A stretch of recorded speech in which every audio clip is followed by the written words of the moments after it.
اس کی سانسوں کی ڈور الجھ رہی تھی۔ حانم کو اپنا سانس رکتا محسوس ہو رہا تھا۔ بارش کسی طوفان کی طرح برس رہی تھی۔ مکی نے نم آنکھوں سے اسے ڈپارٹمنٹ سے باہر جاتے دیکھا تھا اور پھر سب ختم ہو گیا تھا۔ یہ تم نے اچھا نہیں کیا آر جے، مکی اس کی طرف بڑھا تھا۔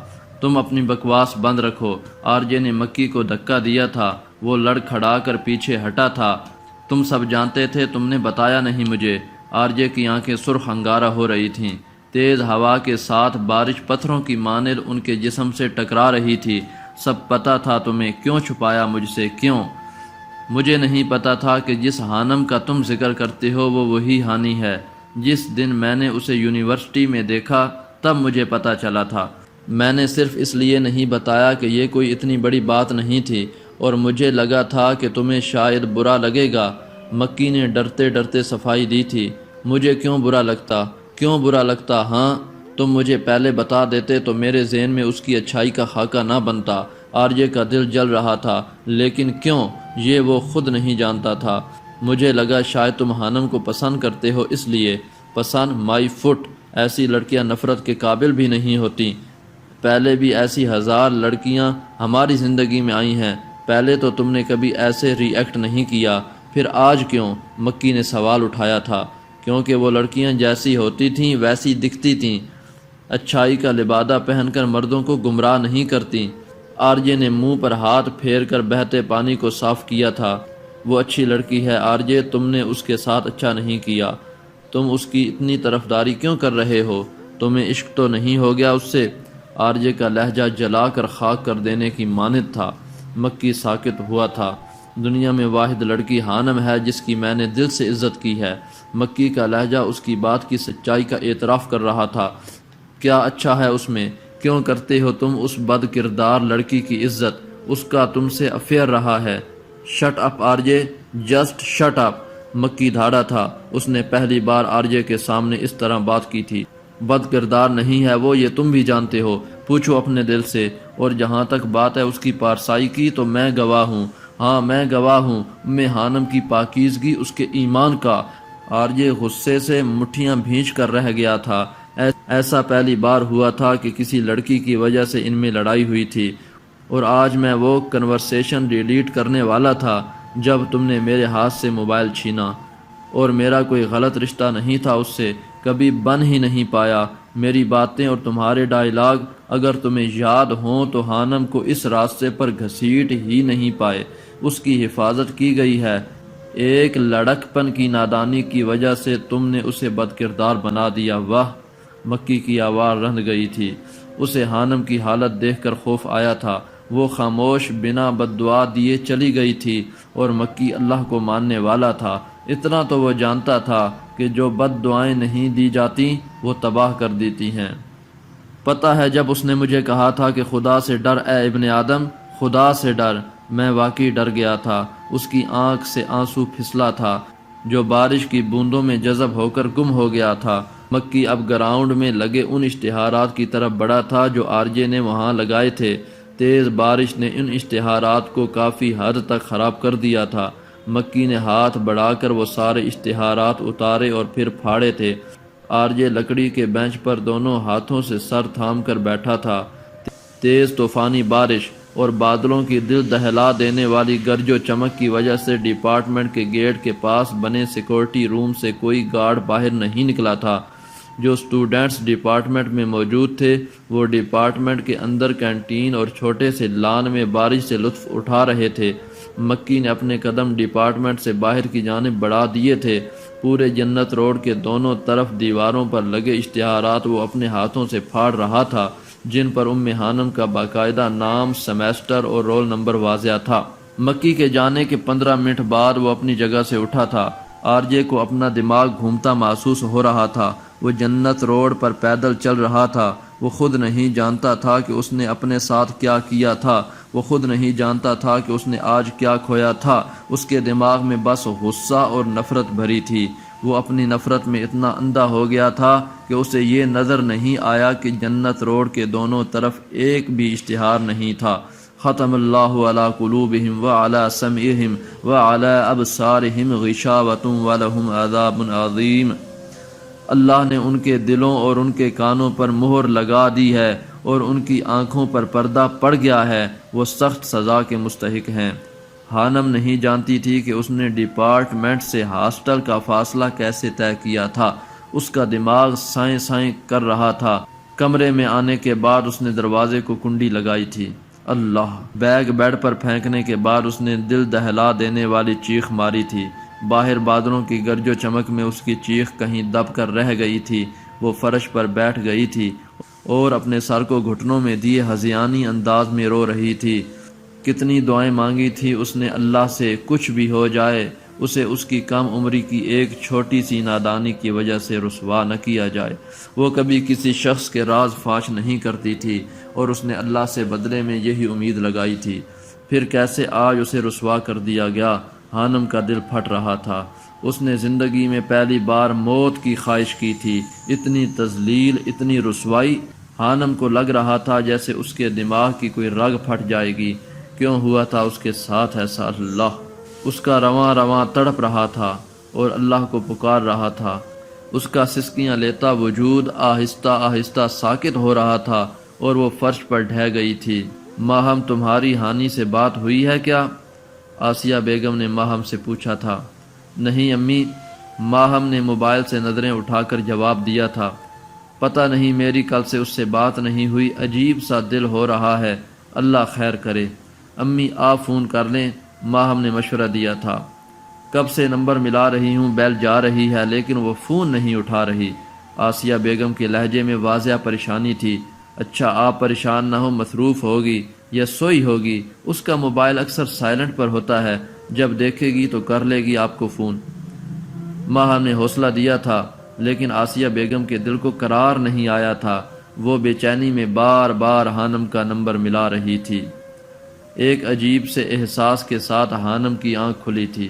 کمرے میں اندھیرا تھا، اذان کی آواز آ رہی تھی۔ اسے اپنے سر سے درد کی ٹھیسیں اٹھتی محسوس ہو رہی تھیں۔ اسے سمجھ نہیں آ رہا تھا کہ کس وقت کی اذان ہو رہی ہے اور اذان کی آواز اس کے زندہ ہونے کا ثبوت تھا۔ وہ ٹھنڈے فرش پر اوندے منہ پڑی تھی۔ دماغ میں ایک فلم سی چلنے لگی تھی۔ خانم کی سسکی ابری تھی۔ امی! وہ دوبارہ پھر رو دی تھی۔ دماغ سے اٹھنے والا درد اسے پاگل کر رہا تھا۔ فون کی گھنٹی بج رہی تھی۔ خانم میں اٹھنے کی ہمت نہیں تھی۔ مشکل سے اس نے بیڈ تک پہنچ کر بیگ سے فون نکالا تھا۔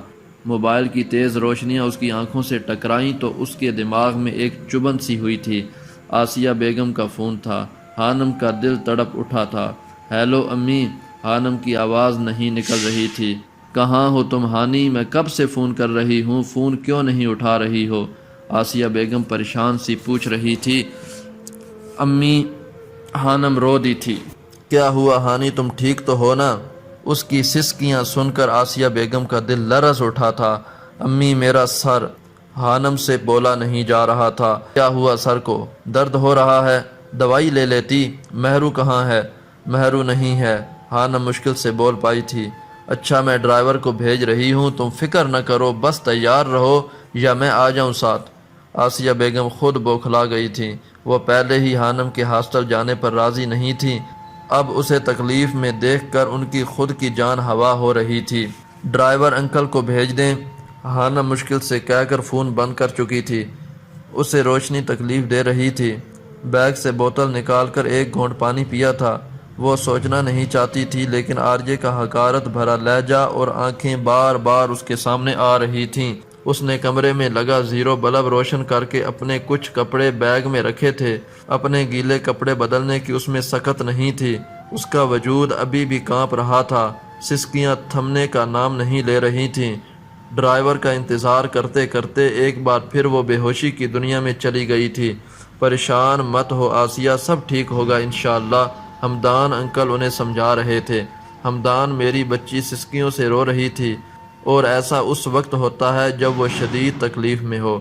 حمدان انکل کچھ دیر پہلے آفس سے آئے تھے۔ آسیہ بیگم کو یوں پریشان اور آنسو صاف کرتا دیکھ کر وہ خود پریشان ہو گئے تھے۔ تم مجھے کال کر دیتی، میں چلا جاتا ہانی کو لینے، یا پھر خود چلی جاتی۔ بس اب ڈرائیور اسے لے کر آتا ہی ہوگا، تم پریشان نہ ہو، وہ اسے دلاسا دے رہے تھے۔ اوپر سے موسم اتنا طوفانی ہو رہا ہے، میرا دل نہ جانے کیوں بہت گھبرا رہا ہے۔ اچھا میں رحیم کو کال کر کے پوچھتا ہوں، تم پلیز پریشان مت ہو۔ وہ اپنا موبائل نکالتے ہوئے اٹھ کھڑے ہوئے۔ دروازے پر دستک کی زوردار آواز اس کے دماغ پر ہتھوڑے کی طرح لگ رہی تھی۔ حانم نے مشکل سے آنکھیں کھولی تھیں۔ حانم تمہارے گھر سے ڈرائیور تمہیں لینے آیا ہے، وہ کب سے باہر انتظار کر رہا ہے۔ یہ حانم کے ساتھ والے روم کی لڑکی تھی۔ حانم مشکل سے اٹھی تھی اور پھر دروازہ کھولا۔ باہر اندھیرا پھیل گیا تھا، بارش ابھی بھی ہلکی ہلکی سی جاری۔ کبھی یہ موسم حانم کی جان ہوتا تھا اور آج اسی موسم میں اس کی جان لی گئی تھی۔ کیا ہوا، تمہاری طبیعت تو ٹھیک ہے؟ ہمنا نے اس کی سرخ اور سوجن زدہ آنکھوں کو دیکھ کر پوچھا تھا۔ نہیں، طبیعت ٹھیک نہیں ہے، حانم نے آنسوؤں کا گولا گلے میں ہی روکتے ہوئے مشکل سے جواب دیا تھا۔ وہ اپنا بیگ اٹھا کر لائی تھی اور ٹیبل پر پڑا تالا بھی۔ اس کے ہاتھ کانپ رہے تھے۔ لاؤ میں لگا دیتی ہوں۔ ہمنا نے اس کے ہاتھ سے تالا پکڑا تھا۔ حانم کے قدم اب باہر کی طرف اٹھ رہے تھے۔ ہمنا نے پریشانی سے اسے جاتے دیکھا تھا۔ انٹری گیٹ پر انگوٹھا لگانے پر انٹری کر کے وہ باہر نکل آئی تھی۔ لڑکیوں کی ہنسی کی آوازیں اسے پاگل کر رہی تھیں۔ سب وہاں خوش تھے۔ باہر کینٹین پر لڑکیوں کا رش لگا تھا۔ تیز روشنیوں میں پودوں پر پڑے بارش کے قطرے موتیوں کی طرح چمک رہے تھے۔ اب وہ ہاسٹل گیٹ سے باہر نکل آئی تھی۔ اس نے ایک الوداعی نظر اپنے ہاسٹل پر ڈالی تھی۔ حانم کا دل بھر آیا تھا۔ رحیم انکل نے آگے بڑھ کر اس کا بیگ پکڑا تھا۔ وہ غائب دماغی سے گاڑی میں بیٹھ گئی تھی۔ میں کب سے آپ کا انتظار کر رہا ہوں ہانی بیٹا، آنے میں اتنی دیر لگا دی۔ گھر سے صاحب کا کتنی بار فون آ چکا ہے، رحیم انکل پریشانی سے کہہ رہے تھے، جبکہ حانم آنکھیں بند کیے سیٹ سے ٹیک لگائے خوش و خرد سے بیگانہ پڑی تھی۔ آسیہ بیگم ہانی کا بے صبری سے انتظار کر رہی تھی۔ جب انہوں نے گاڑی رکنے کی آواز سنی وہ دروازے کی طرف بھاگیں۔ ہانی بیٹا، رحیم انکل نے اسے آواز دی تھی۔ نہ وہ مکمل حواسوں میں تھی اور نہ بے ہوشی میں۔ آنکھیں کھولو بیٹا، گھر آ گیا ہے۔ وہ اسے اٹھانے کی کوشش کر رہے تھے اور پھر کچھ دیر بعد اس نے آنکھیں کھولی تھیں۔ رحیم انکل نے اس کی ناساز طبیعت کو دیکھتے ہوئے گاڑی سے باہر نکل کر اس کی جانب والا دروازہ کھولا تھا، ورنہ وہ اس بات کا بہت غصہ کرتی تھی۔ اپنا بیگ خود پکڑتی تھی اور دروازہ بھی خود کھولتی تھی۔ اسے بی بی جی کہلوانا نہیں پسند تھا، اس لیے رحیم انکل اسے اس کے نام سے پکارتے تھے۔ وہ مرے مرے قدموں سے گاڑی سے باہر نکلے تھے۔ ہانی، آسیہ بیگم اس کی طرف بڑھی تھیں۔ حانم کا انہیں دیکھ کر دل بھر آیا تھا۔ وہ ان کے گلے لگ کر خوب روئی تھیں۔ کیا ہوا ہانی، تم ٹھیک ہو نا؟ وہ پریشانی سے پوچھ رہی تھی۔ چلو اندر، وہ اسے اندر لے آئی تھیں۔ میرا سر درد سے پھٹ رہا ہے، مجھے سونا ہے، وہ کمرے میں جاتے ہوئے بولی تھی۔ اچھا تم جاؤ، میں چائے بنا کر لاتی ہوں۔ اور یہ تمہارے کپڑے کیوں بھیگے ہوئے ہیں؟ آسیہ بیگم کے ہاتھ پاؤں پھول گئے تھے۔ کچھ دیر بعد ہمدان انکل اپنے کمرے سے باہر نکلے تھے اور فون پر کسی سے بات کر رہے تھے۔ انہوں نے ہانی کو اپنے کمرے میں جاتے دیکھا تھا۔ کیا ہوا، سب ٹھیک ہے نا؟ وہ آسیہ بیگم سے پوچھ رہے تھے۔ نہیں، مجھے لگتا ہے اسے بہت تیز بخار ہے، آسیہ بیگم نے بتایا تھا۔ میں ڈاکٹر کو کال کرتا ہوں۔ وہ پریشان سے ڈاکٹر کا نمبر ملا رہے تھے، جبکہ آسیہ بیگم کچن کی طرف بڑھ گئی تھیں۔ جواد اکیڈمی گیا تھا، جسے اب رحیم انکل لینے گئے تھے، جبکہ ماہم سوئی ہوئی تھی۔ ملازم حانم کو یوں کھویا کھویا سا دیکھ کر پریشان ہو گئے تھے۔ حانم نے اپنے کمرے میں آ کر سب سے پہلے دروازہ لاک کیا تھا، پھر اس نے اپنا موبائل نکال کر اسے میز پر رکھا تھا۔ اسے اس موبائل سے شدید خوف آ رہا تھا۔ اسے لگ رہا تھا کہ ابھی سب لوگ اسے کال کریں گے، سب اس کا مذاق اڑائیں گے۔ ان اشتہارات پر اس کے دونوں نمبر تھے۔ نہیں، ایسا نہیں ہو سکتا، وہ چلائی تھی۔ اس نے میز پر رکھا بھاری گلدان اٹھا کر موبائل پر دے مارا تھا۔ موبائل کے ٹکڑے ٹکڑے ہو چکے تھے۔ ٹوٹے پھوٹے موبائل کو اس نے الٹ کر اس میں سے سم نکالی تھی، جسے اس نے واش روم میں جا کر پانی میں بہا دیا تھا۔ بد کردار ہو تم، آرجے کی آواز کسی ہتھوڑے کی طرح اس کی سماعت سے ٹکرائی تھی۔ اسے لگ رہا تھا کہ کوئی اس کے کانوں میں پگھلا سیسا انڈیل رہا ہے۔ وہ روئی تھی، بہت روئی تھی، سسکیوں سے۔ اسے اپنا دم گھٹتا محسوس ہو رہا تھا۔ آہستہ آہستہ حانم کو سب گھومتا محسوس ہوا تھا۔ ہر طرف اندھیرا پھیل گیا تھا۔ اس کے دماغ میں درد کی ایک ٹھیس اٹھی تھی اور پھر وہ چکرا کر گر چکی تھی۔ ہانی دروازہ کھولو۔ آسیہ بیگم کب سے دروازہ کھٹکھٹا رہی تھیں لیکن ہانم دروازہ نہیں کھول رہی تھیں۔ کیا ہوا امی؟ ماہم اپنے کمرے سے باہر نکلی تھی لیکن ہانم نے دروازہ نہیں کھولا تھا۔ شور کی آواز پر ہمدان انکل بھی ادھر آ گئے تھے۔ ہر کمرے کی ایک دوسری چابی موجود تھی۔ آسیہ بیگم بھاگ کر اپنے کمرے سے چابیوں کا گچھا اٹھا کر لائی تھیں۔ وہ بری طرح سے ہانپ رہی تھیں۔ گھر کے سارے ملازم بھی ڈرے ہوئے تھے۔ آسیہ بیگم رو رہی تھیں۔ کمرے کا دروازہ کھولا گیا تھا۔ سامنے وہ بے سدھ پڑی تھی۔ ہانی! آسیہ بیگم چلاتے ہوئے اس کی جانب بڑھی تھیں لیکن ہانم اپنے ہوش کب کی کھو چکی تھی۔ رات ہو گئی تھی۔ مکی گھر نہیں آیا تھا۔ آرجے لاؤنج میں بیٹھا اس کا انتظار کر رہا تھا۔ اس کا نمبر بند جا رہا تھا۔ آرجے کا دماغ گھوما تھا۔ ایسا پہلے کبھی نہیں ہوا تھا۔ مکی اسے بتا کر جاتا تھا اور اس کا نمبر کبھی بند نہیں ہوتا تھا۔ آرجے نے کبھی خود کو کسی نشے کا عادی نہیں بنایا تھا اور اس وقت اسے سمجھ نہیں آ رہا تھا کہ وہ کیا کرے۔ لاؤنج میں رکھی میز کے دراز سے اس نے سگریٹ نکالا تھا۔ اسے جلانے کے بعد اب وہ دھوئیں اڑا رہا تھا۔ لیکن میری ایک دعا ہے، جس دن ہرزی روح کو زندہ کیا جائے گا اور مردوں کو قبروں سے اٹھایا جائے گا، میری دعا ہے کہ ہمارا اس دن بھی سامنا نہ ہو۔ دھوئیں کے مرغولوں میں اسے ہانم کا چہرہ نظر آ رہا تھا۔ جتنا ہانم کی آنکھوں میں دکھ تھا اتنا ہی آرجے کی آنکھیں نفرت اور حقارت سے لبریز تھیں۔ کیا مصیبت ہے یار! آرجے نے سگریٹ کو دور پھینکا تھا اور پھر اٹھ کر اپنے کمرے کی طرف بڑھ گیا تھا۔ آسیہ بیگم ICU کے باہر رکھے صوفے پر بیٹھی بری طرح سے رو رہی تھی۔ ہانم کو نروس بریک ڈاؤن ہوا تھا۔ ڈاکٹر نے کہا تھا اسے کوئی گہرا صدمہ پہنچا ہے۔ ہمدان صاحب بہت زیادہ پریشان تھے۔ آخر کیا ہوا تھا یونیورسٹی یا ہاسٹل میں جو ہانم کی یہ حالت ہو گئی؟ وہ سوچ رہے تھے۔ اگلے 24 گھنٹے مریضہ کے لیے بہت کریٹیکل ہیں۔ آپ لوگ دعا کریں کہ مریضہ کو ہوش آ جائے۔ ڈاکٹر کی باتوں نے آسیہ بیگم کے دل کو تڑپا کر رکھ دیا تھا۔ آخر اجل اپنا کام کر ہی گئی تھی۔ وہ جہنم جیسی آگ میں تڑپ رہی تھی۔ زندگی اور موت کی جنگ لڑتی ہانم۔ آرجے کو احساس بھی نہیں تھا کہ اس نے کسی ہانم کو ختم کر ڈالا تھا ہمیشہ ہمیشہ کے لیے۔ ہانم کو 2 دن بعد ہوش آیا تھا۔ آسیہ بیگم کی جان میں جان آئی تھی۔ یہ 2 دن ان کے لیے سولی پر لٹکنے کے برابر تھے۔ جیسے ہی ہانم کو ہوش آیا تھا، آرجے کے الفاظ کسی جگہ گھات لگائے بیٹھے دشمن کی طرح اس پر حملہ آور ہوئے تھے۔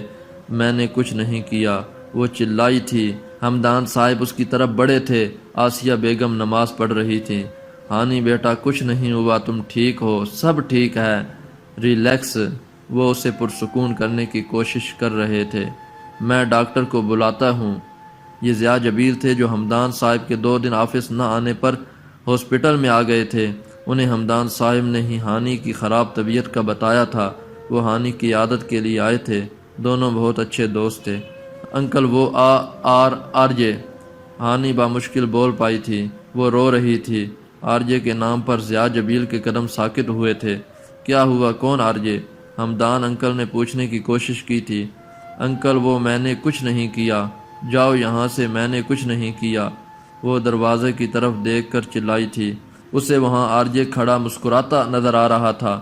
وہ اس پر کہا لگا رہا تھا۔ ڈاکٹر نے کمرے میں آنے کے بعد اسے نیند آور انجیکشن لگایا تھا۔ انہیں کمرے سے باہر نکال دیا گیا تھا۔ کہاں پڑھتی ہے تمہاری بیٹی ہمدان؟ ضیاء جبیل نے اپنے خشک ہوتے گلے کے ساتھ ہانی کے متعلق پوچھا تھا۔ ہمدان انکل نے پریشانی سے انہیں ہانم کی یونیورسٹی کا بتایا تھا۔